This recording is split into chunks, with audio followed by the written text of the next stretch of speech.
अलाउद्दीन खिलजी के जो सैन्य अभियान रहे, आज हम लोग उन पे चर्चा करते हैं।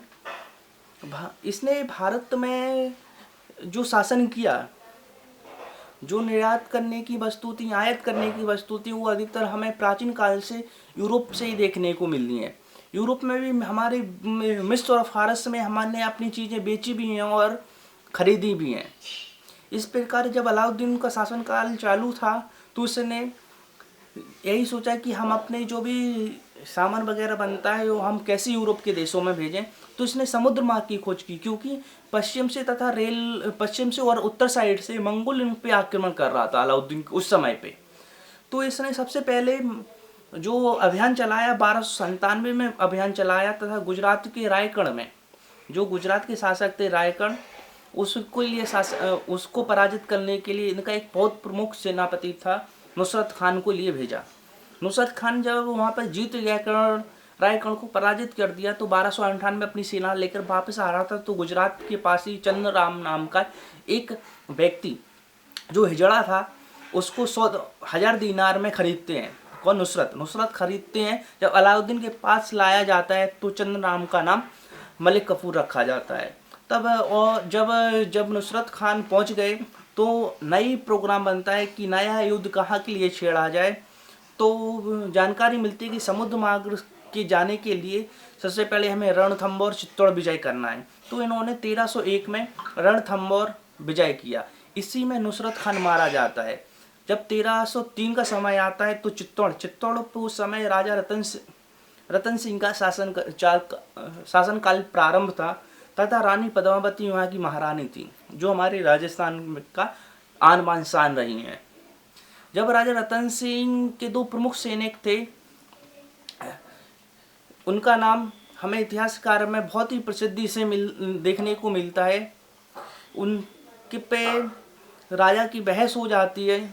जब राजा की बहस हो जाती है, गोरा बादल से बहस हो जाती है राजा रतन सिंह की, तो कुछ कारण बस गोरा बादल वहाँ से छोड़ के चले जाते हैं, राजा रतन सिंह का दरबार छोड़ के चले जाते हैं और जंगल में रहने लगते हैं।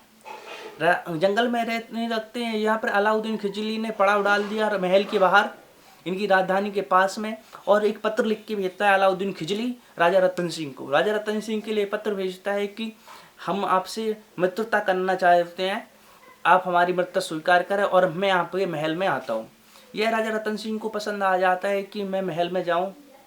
तभी जब अलाउद्दीन महल में पहुँचता है तो राजा रतन सिंह अलाउद्दीन का बहुत स्वागत करते हैं। तब अलाउद्दीन कहता है कि मुझे महारानी पद्मावती की खूबसूरती के बारे में सुनने को मिला है कि मुझे एक बार महारानी पद्मावती के दर्शन करा दो, चेहरे का मुख दिखला दो।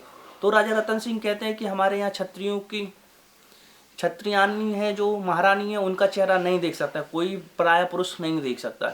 तो अलाउद्दीन खिलजी कहता है कि हमारी सेना बाहर खड़ी है। तो यह बात महारानी के पास पहुंचती है कि अलाउद्दीन, लाखों की सेना हमारे द्वार पे खड़ी है और उतनी हमारे पास सेना नहीं है।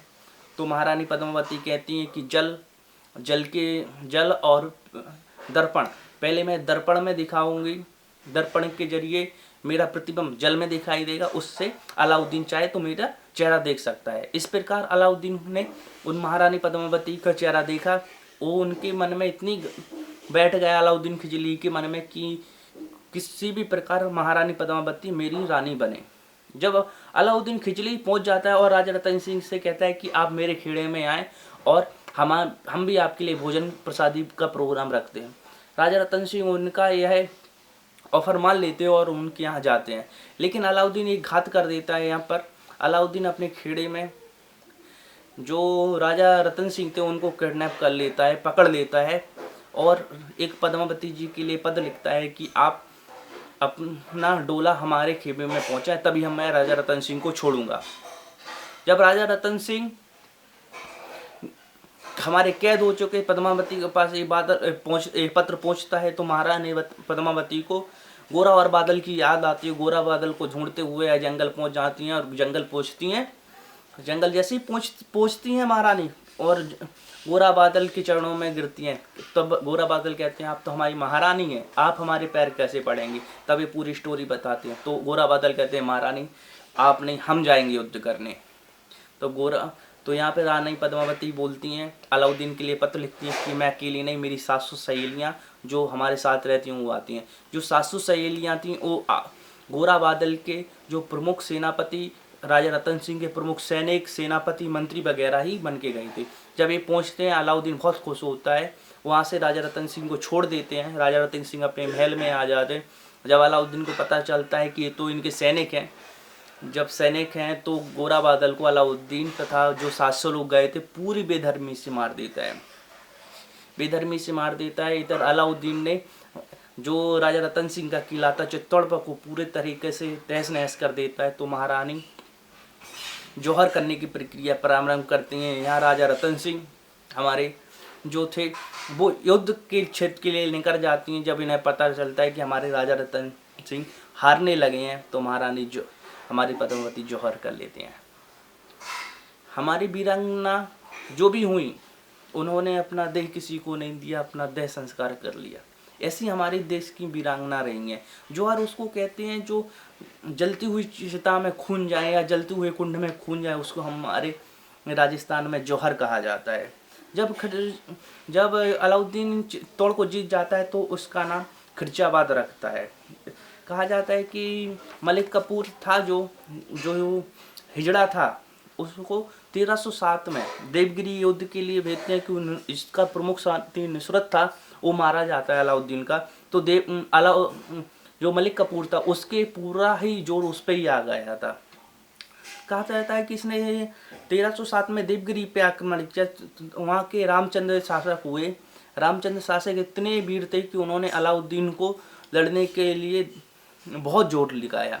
इसकी वीरता को देख के अलाउद्दीन ने गुजरात की नसौरी में एक जगह है, वहाँ का इसको जागीरदार बना लिया, लेकिन इनका किला रामचंद्र का छीन लिया। फिर इसने 1309 में बारंगल में एक हमारा कोहिनूर हीरा निकला। बारंगल की खान से यहाँ के शासक प्रतापरुद्रदेव थे।